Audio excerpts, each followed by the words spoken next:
വർഷം 1978 നവംബർ 18 കോളാമ്പിയിൽ വലിയ രീതിയിൽ ശബ്ദം കേൾക്കുന്നു. ആ സ്ഥലത്തുണ്ടായിരുന്ന 1000-ഓളം ആളുകൾ അവരുടെ കുട്ടികളുമായി അവിടേക്ക് എത്തി നിരന്നു നിൽക്കുന്നു. പക്ഷെ അതിനു മുൻപ് ബോധം കെട്ട് വീണ ഹയാസിന്ത് ത്രാഷ് എന്നു പേരുള്ള 52 വയസ്സുകാരി പിറ്റേ ദിവസം പുറത്തിറങ്ങി നോക്കിയപ്പോൾ അവർ കണ്ടത് വളരെ നടുക്കുന്ന കാര്യമായിരുന്നു. അതായത് വളരെ വളരെ ക്രൂരമായ ദൃശ്യം. അവർ ലാളിച്ചിരുന്ന, അവർ ഓമനിച്ചിരുന്ന 300-ഓളം കുട്ടികളും അവരുടെ ഒപ്പം താമസിച്ചിരുന്ന 600-ഓളം ആളുകളും, അതായത് ടോട്ടൽ 918 ആളുകൾ മരിച്ചു കിടക്കുന്നു. അതിൽ അവരുടെ സഹോദരിയും ഉണ്ടായിരുന്നു. റെസ്ക്യൂ ടീം എത്തുന്നതുവരെ ആ സ്ത്രീ ആ ശവശരീരങ്ങളുടെ കൂടെ കഴിഞ്ഞു. ഹെലികോപ്റ്ററുകളിൽ ആ ഭൂമിക്ക് മുകളിൽ പറന്നുകൊണ്ടിരിക്കുമ്പോഴും 300 അടി ഉയരത്തിൽ നിന്നു പോലും അഴുകിയ മനുഷ്യ ശവശരീരങ്ങളുടെ അസഹ്യമായ ദുർഗന്ധം രക്ഷാപ്രവർത്തകരുടെ മൂക്കു തുളച്ചുകയറി. ഉയരത്തിൽ നിന്ന് താഴേക്ക് നോക്കി അവർക്ക് ആരോ വലിച്ചെറിഞ്ഞ തുണി കഷണങ്ങൾ പോലെ ചിതറി കിടക്കുന്ന മൃതദേഹങ്ങളുടെ കൂമ്പാരമാണ് കാണാൻ കഴിഞ്ഞത്. ഒടുവിൽ ദുർഗന്ധം സഹിക്കാൻ വയ്യാതെ തൂവാലകൾ കൊണ്ട് അവർ മൂക്ക് മറച്ചു. താഴെ ശവശരീരങ്ങളെല്ലാം തന്നെ പരസ്പരം കെട്ടിപ്പിടിച്ച് കിടക്കുന്നതായിട്ടാണ് അവർ കണ്ടത്. അമേരിക്കൻ ജനതയെ പിടിച്ചുകുലുക്കിയ ഏറ്റവും ഭയാനകമായ കൂട്ട ആത്മഹത്യകളിലൊന്ന്. നിങ്ങളൊന്ന് ഓർത്തു നോക്കിക്കേ, 1000-ഓളം ആളുകളുടെ മൃതദേഹങ്ങൾ ഇങ്ങനെ നിരന്നു കിടക്കുന്നു. അതിൽ പിഞ്ചു കുഞ്ഞുങ്ങളും. എല്ലാവരും സൈനൈഡ് കുടിച്ച് കൂട്ട ആത്മഹത്യ ചെയ്തിരിക്കുന്നു. മാതാപിതാക്കൾ സിറിഞ്ച് ഉപയോഗിച്ച് പിഞ്ചു കുഞ്ഞുങ്ങളുടെ വായിൽ വിഷം ഒഴിച്ചു കൊടുത്തിരിക്കുന്നു. ഒരൊറ്റയാൾ മാത്രമാണ് അതിന് കാരണം, ഒരു കരിസ്മാറ്റിക് പാസ്റ്റർ. അയാളുടെ പേര് ജെയിംസ് വാറൻ ജോൺസ്. ആളുകൾ അയാളെ ജിം ജോൺസ് എന്നാണ് വിളിക്കുന്നത്. അയാളുടെ നിർദ്ദേശപ്രകാരമാണ് ആ നിസ്സഹായരായ വിശ്വാസികൾ ആത്മഹത്യ ചെയ്തത്. പക്ഷേ എന്തിന്?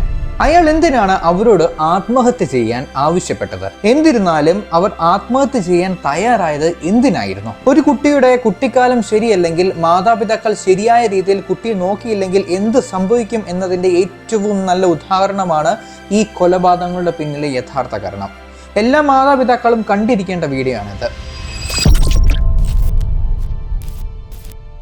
1931 മെയ് 13 ഇന്ത്യാനയിലെ ക്രീറ്റിൽ ജെയിംസ് തെർമൻ ജോൺസിന്റെയും ലിനറ്റ പുട്നാമിന്റെയും മകനായാണ് ജെയിംസ് വാറൻ ജോൺസ് ജനിച്ചത്. ദാരിദ്ര്യം മൂലം വലയുന്ന ഒരു കുടുംബത്തിലാണ് അദ്ദേഹം വളർന്നത്. ചെറുപ്പത്തിൽ തന്നെ അവൻ മതത്തിലും സാമൂഹിക നീതിയിലും അധികാരത്തോടും നിയന്ത്രണത്തോടും താല്പര്യം പ്രകടിപ്പിച്ചിരുന്നു. ജോൺസ് ഐറിഷ് വെൽഷ് വംശജനായിരുന്നു. ജോൺസിന്റെ പിതാവ് 1-ാം ലോക മഹായുദ്ധ സേനാനിയായിരുന്നു. രാസ ആക്രമണത്തിൽ പരിക്കേറ്റതിനാൽ ശ്വാസതടസ്സത്തിന്റെ പ്രശ്നങ്ങളും അയാൾക്കുണ്ടായിരുന്നു. അയൽപ്പക്കത്തെ റോഡ് നന്നാക്കാനുള്ള പദ്ധതികളിൽ ഇടയ്ക്കിടെ ജോലി ചെയ്തുകൊണ്ട് തന്റെ വരുമാനം വർദ്ധിപ്പിക്കാൻ ജോൺസ് തീരുമാനിക്കുന്നു. കാരണം ജോൺസിന്റെ പിതാവിന് കിട്ടുന്ന സൈനിക പെൻഷൻ തന്റെ കുടുംബത്തെ പോറ്റാൻ പര്യാപ്തമല്ലായിരുന്നു. പിതാവിന്റെ ആരോഗ്യ പ്രശ്നങ്ങൾ കാരണം തന്നെ അവർക്ക് സാമ്പത്തികമായി വലിയ പ്രശ്നങ്ങളുണ്ടായി. അത് ജോൺസിന്റെ കുടുംബത്തിൽ തന്നെ മാതാപിതാക്കളുടെ ഇടയിലും വലിയ ഭിന്നതയ്ക്ക് കാരണമായി. 1934 വീടിന് വാടക കൊടുക്കാൻ സാധിക്കാത്തതിനെ തുടർന്ന് വീട്ടുടമ അവരെ അവിടെ നിന്ന് പുറത്താക്കുന്നു. തുടർന്ന് അവരുടെ ബന്ധുക്കൾ ചെറിയൊരു കുടിൽ വാങ്ങിച്ച് ജോൺസിന്റെ കുടുംബത്തിന് താമസിക്കാൻ കൊടുക്കുന്നു. ആ വീട്ടിൽ താമസിച്ചുകൊണ്ട് ജോൺസ് പ്ലംബിംഗ്, ഇലക്ട്രിക്കൽ വർക്ക് തുടങ്ങിയ ജോലികൾ ചെയ്യാൻ തുടങ്ങി. കൃഷി തുടങ്ങിയ കാര്യങ്ങൾ ചെയ്തിരുന്നുവെങ്കിലും പലപ്പോഴും അവരുടെ കുടുംബം പട്ടിണിയായിരുന്നു. ചരിത്രം പറയുന്നതനുസരിച്ച് ജോൺസിന്റെ അമ്മ വളരെ ക്രൂരയായ സ്ത്രീയായിരുന്നു. അവർ ജോൺസിനെ ചെറുപ്പം മുതലേ നോക്കാറില്ലായിരുന്നു. ജോൺസിന്റെ അച്ഛന്റെ ആരോഗ്യം മോശമായതിനെ തുടർന്ന് പലപ്പോഴും അവന് സ്കൂളിൽ പോകാൻ സാധിച്ചില്ലായിരുന്നു. അതുകൊണ്ട് കുട്ടിക്കാലം പലപ്പോഴും ഏകാന്തത തന്നെയായിരുന്നു ജോൺസിന്റെ കൂട്ട്. ബന്ധുക്കളായിരുന്നു അവന് പലപ്പോഴും ഭക്ഷണവും വസ്ത്രവും തുടങ്ങിയവ കൊടുത്തിരുന്നത്. ഇനിയാണ് കഥ മാറുന്നത്. ഗ്രേറ്റ് ഡിപ്രഷൻ സമയത്ത് ഇന്ത്യാനയിലെ ലിനിലെ ഒരു ദരിദ്ര കുടുംബത്തിലാണ് ജോൺസ് വളർന്നതെന്ന് നമ്മൾ കേട്ടു. അതുകൊണ്ട് തന്നെ ക്രിസ്ത്യൻ മതത്തോടുള്ള അദ്ദേഹത്തിന്റെ അഭിനിവേശം ചെറുപ്പത്തിൽ തന്നെ ആരംഭിച്ചു. പ്രാദേശിക നസറീൻ പള്ളി പാസ്റ്ററുടെ ഭാര്യ മാർട്ടിൻ കെന്നഡിയാണ് ജോൺസിനെ ആത്മീയമായി വളർത്തിയത്. അവന് ഒരു ബൈബിൾ നൽകുകയും ബൈബിൾ പഠനത്തെ പ്രോത്സാഹിപ്പിക്കുകയും ചെയ്തു. ഓരോ ആഴ്ചയിലും 1-ലധികം പള്ളി ശുശ്രൂഷകളിൽ ജോൺസ് ആകാംക്ഷയോടെ പങ്കെടുത്തു.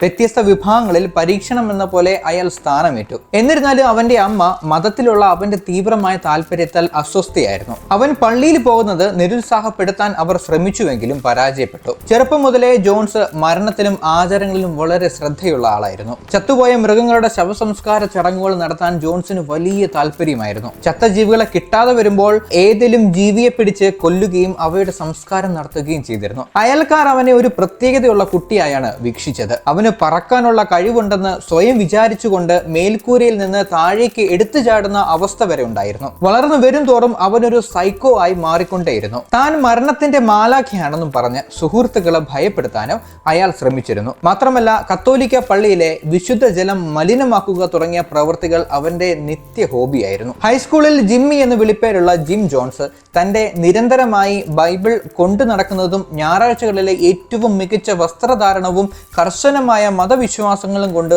വേറിട്ട് നിന്നു. അത് അവനെ സമപ്രായക്കാരിൽ നിന്ന് അകറ്റുകയും ചെയ്തു. തോൽവിയോടുള്ള വെറുപ്പ് കാരണം സ്പോർട്സ് ഒഴിവാക്കുകയും പകരം യുവ ടീമുകളെ പരിശീലിപ്പിക്കുകയും ചെയ്തു. ഒരു ബേസ്ബോൾ ഗെയിമിൽ വംശീയതയ്ക്ക് സാക്ഷ്യം വഹിച്ചത് അദ്ദേഹത്തെ ആഴത്തിൽ സ്വാധീനിച്ചു. സ്ഥിരമായി പള്ളിയിൽ പോയിരുന്ന ജോൺസ് ബട്ട്ലർ യൂണിവേഴ്സിറ്റിയിൽ നിന്ന് ബിരുദം നേടിയ ശേഷം ആത്മീയ ശുശ്രൂഷയിൽ പ്രവേശിക്കാൻ തീരുമാനിച്ചു.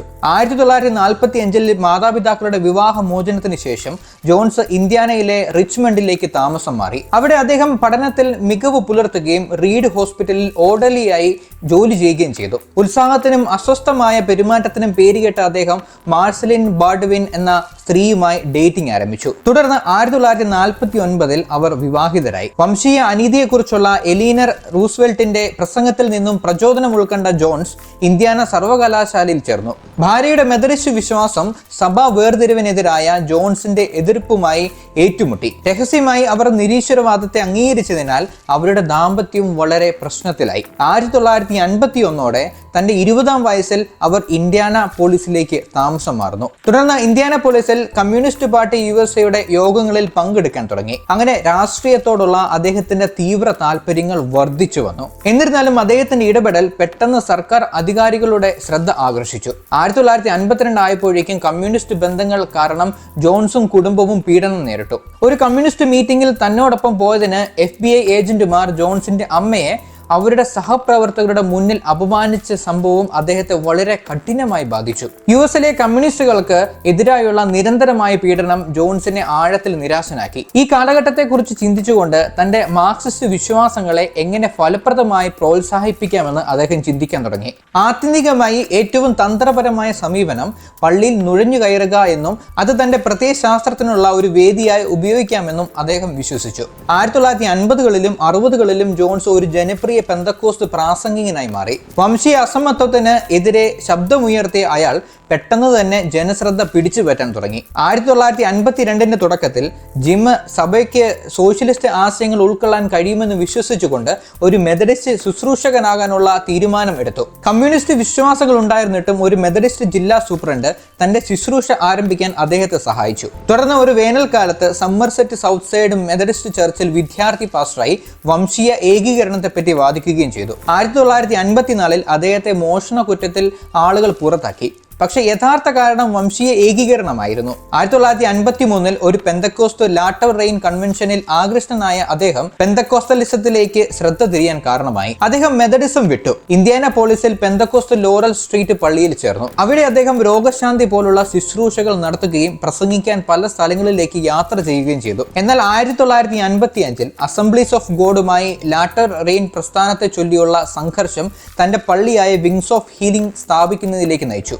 പിന്നീട് ഈ ചർച്ച് പീപ്പിൾസ് ടെമ്പിൾ എന്ന് പുനർനാമകരണം ചെയ്തു. സുവിശേഷ പ്രസംഗത്തിലൂടെ സാൻ ഫ്രാൻസിസ്കോ ആസ്ഥാനമായുള്ള തന്റെ സഭയായ പീപ്പിൾസ് ടെമ്പിളിലേക്ക് അനുയായികളെ ആകർഷിക്കാൻ അയാൾ ശ്രമിച്ചു. അയാളുടെ 100-ഓ അതിലധികമോ അനുയായികൾ പെട്ടെന്ന് തന്നെ 1000-ആയി ഉയർന്നു. തുടർന്ന് മാനസിക പ്രശ്നങ്ങൾ ഉണ്ടായിരുന്ന അയാൾ തന്റെ വർദ്ധിച്ചു വരുന്ന വിചിത്രമായ പെരുമാറ്റം നിയന്ത്രിക്കാൻ കൂടുതൽ മരുന്നുകളെ ആശ്രയിക്കാൻ തുടങ്ങി. ഒടുവിൽ അയാൾ മരുന്നുകൾക്ക് അടിമയായി മാറി. തന്റെ പള്ളിയിലേക്ക് കൂടുതൽ ആളുകളെ ആകർഷിക്കുന്നതിന് അയാളുടെ വിശ്വസ്തരെ ഉപയോഗിച്ച് വ്യാജ രോഗശാന്തി വിശ്വാസ യോഗങ്ങൾ നടത്തി. ഒടുവിൽ അയാൾ തന്നെ യേശു എന്ന് വിളിക്കാൻ തുടങ്ങി. 1977 പീപ്പിൾസ് ടെമ്പിൾ ചർച്ചിന്റെ ആസ്ഥാനം ഗയാനിസ് മരുഭൂമിയുടെ ഒരു ഉൾപ്രദേശത്തേക്ക് അയാൾ മാറ്റി. സർക്കാരോ മാധ്യമ ഇടപെടലോ ഇല്ലാതെ അവർക്ക് ഒരു സ്വർഗരാജ്യം കെട്ടിപ്പടുക്കാൻ കഴിയുമെന്ന് ജോൺസ് അനുയായികളോട് പറഞ്ഞു. ഉഷ്ണമേഖലാ കാലാവസ്ഥയും പരിമിതമായ പച്ചക്കറി ധാന്യങ്ങളുമുള്ള ഒരു ഇടതൂർന്ന കാടിനെ ഒരു കാർഷിക ഭൂമിയാക്കി മാറ്റാൻ അദ്ദേഹം ശ്രമിച്ചു. താമസിയാതെ ജോൺസ് ടൗൺ എന്ന് പേരുമിട്ടു.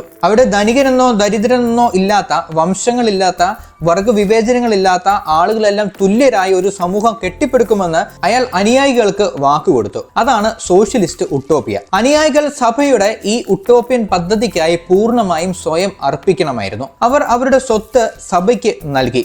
സഭയ്ക്കായി ശമ്പളമില്ലാതെ ജോലി ചെയ്യുകയും അവരുടെ കുടുംബങ്ങളുമായുള്ള ബന്ധം പൂർണ്ണമായി ഉപേക്ഷിക്കുകയും ചെയ്തു. പക്ഷേ അവരുടെ നേതാവ് വാഗ്ദാനം ചെയ്ത പോലെ ജോൺ സ്റ്റോൺ പറുദീസയായി മാറിയില്ല. ചർച്ചിലെ അംഗങ്ങൾ പാടത്ത് ദിവസങ്ങളോളം ജോലി ചെയ്യുകയും ജോൺസിന്റെ അധികാരത്തെ ചോദ്യം ചെയ്താൽ കഠിനമായ ശിക്ഷയ്ക്ക് വിധേയരാകുകയും ചെയ്തു. അവരുടെ പാസ്പോർട്ടുകൾ കണ്ടുകെട്ടി, അവരുടെ കത്തുകൾ ഹോം സെൻസർ ചെയ്തു. പ്രതിബദ്ധതയുടെ പ്രകടനം എന്ന നിലയിൽ പീപ്പിൾസ് ടെമ്പിൾ അംഗങ്ങളോട് തങ്ങൾ മക്കളെ പീഡിപ്പിച്ചുവെന്ന തെറ്റായ സാക്ഷ്യപത്രങ്ങളിൽ ഒപ്പിടാൻ ആവശ്യപ്പെട്ടു. ബ്ലാക്ക് മെയിലിനായി ഇത് സഭ സൂക്ഷിച്ചിരുന്നു. ജോൺസ്റ്റൗണിനകത്ത് ശിഷ്യന്മാർ പീഡിപ്പിക്കപ്പെടുകയും ചൂഷണം ചെയ്യപ്പെടുകയും ചെയ്തിരുന്നു എന്നതാണ് വാസ്തവം. ഒരു ജോൺസ്റ്റൗൺ നിവാസിയുടെ ജീവിതത്തിലെ ഒരു ദിവസം ഒരു ലേബർ ക്യാമ്പിന്റെ ദിനചര്യയ്ക്ക് സമാനമായിരുന്നു. രാവിലെ 6 മണിക്ക് അരി, വെള്ളം ചേർത്ത പാൽ, പഞ്ചസാര എന്നിവ അടങ്ങിയ പ്രഭാത ഭക്ഷണം ലഭിക്കും. അതിനുശേഷം 10 മണിക്കൂറിലധികം ആ കൊടും ചൂടിൽ വയലിൽ പണിയെടുക്കുക. അരി, ഗ്രേവി, കാട്ടുപച്ചിലുകൾ എന്നിവ അടങ്ങിയ അത്താഴത്തിന് ശേഷം റഷ്യൻ ഭാഷ പാഠങ്ങൾക്കുള്ള സമയമായിരുന്നു. കാരണം സോവിയറ്റ് യൂണിയനെ ഭൂമിയിലെ പറുദീസ എന്നായിരുന്നു അയാൾ വിശേഷിപ്പിച്ചിരുന്നത്. തുടർന്ന് 1978 മുൻ മെത്തഡിസ്റ്റ് ചർച്ചിലെ അംഗങ്ങളും നിലവിലെ അംഗങ്ങളുടെ ബന്ധുക്കളും ചേർന്ന് കാലിഫോർണിയയിലെ ഡെമോക്രാറ്റായ US കോൺഗ്രസ്മാനായ ലിയോ റയാനെ ജോൺസ്റ്റൗണിലേക്ക് പോയി സെറ്റിൽമെന്റിനെ കുറിച്ച് അന്വേഷിക്കാൻ ആവശ്യപ്പെട്ടു. 1978 നവംബർ 17 ഒരു കൂട്ടം പത്രപ്രവർത്തകരും മറ്റ് നിരീക്ഷകരുമായി റയാൻ ജോൺസ്റ്റൗണിലെത്തി. ആദ്യം സന്ദർശനം നന്നായി നടന്നു. എന്നാൽ അടുത്ത ദിവസം റയാന്റെ സംഘം പോകാനിറങ്ങിയപ്പോൾ നിരവധി ജോൺസ്റ്റൗൺ നിവാസികൾ സംഘത്തെ സമീപിക്കുകയും തുടർന്ന് അവരോട് ഗയാനയിൽ നിന്ന് പുറത്തു പോകാൻ റയാൻ ആവശ്യപ്പെടുകയും ചെയ്തു. തന്റെ അനുയായികളുടെ കൂറുമാറ്റത്തിൽ ജോൺസിന് വലിയ വിദ്വേഷമുണ്ടായി. ജോൺസിന്റെ അനുയായികളിൽ ഒരാൾ കത്തി ഉപയോഗിച്ച് കൊല്ലാനായി റയാനെ ആക്രമിച്ചു. പക്ഷെ പരിക്കേൽക്കാതെ അദ്ദേഹം രക്ഷപ്പെട്ടു.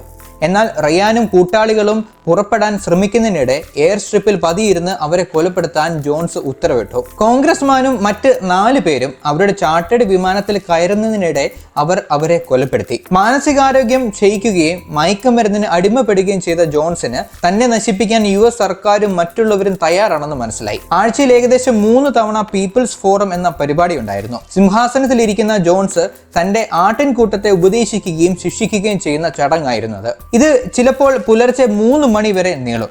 നേരെ ചൊവ്വേ ആഹാരം കിട്ടാതെ, ആവശ്യത്തിന് ഉറക്കമില്ലാതെ അയാളുടെ അനുയായികൾ അവിടെ നരക ജീവിതം നയിച്ചു. പക്ഷെ അയാളെ എതിർക്കാൻ ആർക്കും സാധിക്കില്ലായിരുന്നു. ഇതിനെല്ലാം പുറമെ രാത്രികാലങ്ങളിൽ വൈറ്റ് നൈറ്റ്സ് എന്ന ഒരു പതിവ് കലാപരിപാടി ഉണ്ടായിരുന്നു. അവിടെ വിഷം കലർന്ന പാനീയമാണെന്ന് സങ്കല്പിച്ച് കയ്യിലിരിക്കുന്ന ജ്യൂസ് കുടിക്കാൻ അയാൾ നിവാസികളെ പ്രേരിപ്പിക്കുന്ന ചടങ്ങായിരുന്നു അത്. സത്യത്തിൽ ഒടുവിലത്തെ കൂട്ട ആത്മഹത്യക്ക് നിവാസികളെ പരിശീലിപ്പിക്കുകയായിരുന്നു ജോൺസ്. ഒരു രീതിയിൽ പറഞ്ഞാൽ ക്യാമ്പ് സമുച്ചയത്തിൽ നിന്ന് രക്ഷപ്പെടുന്നത് അസാധ്യമായിരുന്നു. അവിടുത്തെ സായുധ ഗാർഡുകൾ പുറത്തേക്കുള്ള പാതകളിൽ പാട്രോളിംഗ് നടത്തിയിരുന്നു. എങ്ങാനും കണ്ണുവെട്ടിച്ച് ആരെങ്കിലും രക്ഷപ്പെട്ടാൽ പിടികൂടാനായി ഒരു വാച്ച് ടവർ വരെ അവിടെ സ്ഥാപിച്ചിരുന്നു. രക്ഷപ്പെടാൻ ശ്രമിച്ചവരെ എക്സ്ട്രാ കെയർ യൂണിറ്റിലേക്ക് കൊണ്ടുപോവുകയാണ് ചെയ്തിരുന്നത്. അവിടെ ബോധമില്ലാത്ത രീതിയിൽ മയക്കുമരുന്ന് കൊടുത്ത് അവരെ മയക്കി കിടത്തുന്നു. ഒന്നും പറയാൻ കഴിയാതെ, ഒന്നും ചെയ്യാൻ കഴിയാതെ മരപ്പാവകളെ പോലെ അവർ അവിടെ കിടക്കുന്നു. എന്നാൽ പുറം ലോകം അറിയുമെന്നും താൻ പിടിക്കപ്പെടുമെന്നും ഉറപ്പായപ്പോഴാണ് ഇയാൾ ഈ കൂട്ട ആത്മഹത്യക്ക് ആളുകളെ പ്രേരിപ്പിച്ചത്. അയാളോട് അകമഴിഞ്ഞ ഭക്തി ഉണ്ടായിരുന്ന അവർ അയാൾക്ക് വേണ്ടി അതും ചെയ്യാൻ തയ്യാറായിരുന്നു. ഇത് ആത്മഹത്യയല്ലെന്നും വിപ്ലവകരമായ ഒരു പ്രവർത്തനമാണെന്നും അയാൾ ശിഷ്യരെ പറഞ്ഞ് ബോധ്യപ്പെടുത്തി. കുട്ടികൾക്കും മുതിർന്നവർക്കും അയാൾ സയനൈഡ് നൽകി. അത് കഴിച്ച ആളുകൾ രക്തം ഛർദ്ദിക്കാൻ തുടങ്ങി. പിഞ്ചുകുഞ്ഞുങ്ങൾ അടക്കമുള്ള മക്കൾ പിടഞ്ഞു വീഴുന്നത് കണ്ട് മാതാപിതാക്കൾ ഭ്രാന്തമായി അലമുറയിടാൻ തുടങ്ങി. അയാൾ അപ്പോഴും എല്ലാവരെയും വിഷം കഴിക്കാൻ നിർബന്ധിച്ചുകൊണ്ടേയിരുന്നു. ഒടുവിൽ എല്ലാവരും മരിച്ചു എന്ന് ഉറപ്പിച്ച ശേഷം തോക്കെടുത്ത് സ്വയം വെടിവെച്ച് അയാളും ആത്മഹത്യ ചെയ്തു. ഗയാനിസ് ഉദ്യോഗസ്ഥർ അടുത്ത ദിവസം ജോൺസ്റ്റൗൺ കോമ്പൗണ്ടിൽ എത്തിയപ്പോൾ 100 കണക്കിന് മൃതദേഹങ്ങൾ കൊണ്ട് പരവതാനി വിരിച്ചതുപോലെയാണ് അവർ കണ്ടെത്തിയത്. നിരവധി ആളുകൾ പരസ്പരം കൈകൾ ചേർത്ത് പിടിച്ചുകൊണ്ട് മരിച്ചു കിടക്കുന്നു. ആത്മഹത്യകൾ നടന്നതിനാൽ കുറച്ച് താമസക്കാർക്ക് കാട്ടിലേക്ക് രക്ഷപ്പെടാൻ കഴിഞ്ഞു. അതോടൊപ്പം ജോൺസിന്റെ ആൺമക്കൾ ഉൾപ്പെടെ നിരവധി അംഗങ്ങൾ രക്ഷപ്പെട്ടു. കാരണം അവർ ആ സമയത്ത് ഗയാനയുടെ മറ്റൊരു ഭാഗത്തായിരുന്നു. ഒരാൾ അമിതമായി വിശ്വസിക്കുക, അയാൾ പറയുന്ന കാര്യങ്ങൾ ശരിയാണെന്ന് വിശ്വസിച്ചുകൊണ്ട് പ്രവർത്തിക്കുക തുടങ്ങിയ പ്രശ്നങ്ങൾ കൊണ്ടാണ് ഈ ആളുകൾ കൊല്ലപ്പെട്ടത്. അവർ യുക്തിപരമായി ചിന്തിച്ചിരുന്നെങ്കിൽ, അയാളെ ചോദ്യം ചെയ്തിരുന്നെങ്കിൽ, ഒറ്റക്കെട്ടായി പ്രതികരിച്ചിരുന്നെങ്കിൽ ഒരുപക്ഷെ ഇത്രയും ആളുകൾ ഇത്ര ദാരുണമായി കൊല്ലപ്പെടില്ലായിരുന്നു. ഇത് ഒരു കൾട്ടിന്റെ അല്ലെങ്കിൽ ഒരു ആരാധനയുടെ പ്രശ്നം തന്നെയാണ്. ജിം ജോൺസ് അങ്ങനെയായത് ചെറുപ്പകാലത്തുണ്ടായ അദ്ദേഹത്തിന്റെ പ്രശ്നങ്ങൾ തന്നെയാണ്. അയാളുടെ അമ്മ അയാളെ നോക്കാതിരുന്നതും അയാൾ ഒറ്റപ്പെട്ട് ജീവിക്കേണ്ടി വന്നതുമായ സാഹചര്യങ്ങൾ അയാളെ മറ്റൊരു അവസ്ഥയിലേക്ക് എത്തിച്ചു. അത് പിന്നീട് വളർന്നു വന്നപ്പോൾ അയാളിലൂടെ പ്രകടമായി. അങ്ങനെ 918ഓളം ആളുകൾ അയാൾ കാരണം കൊല്ലപ്പെട്ടു. വീഡിയോ ഇഷ്ടമായെങ്കിൽ ചാനൽ സബ്സ്ക്രൈബ് ചെയ്യാൻ മറക്കരുത്. മറ്റൊരു വീഡിയോയിൽ കാണാം. Thank you for watching.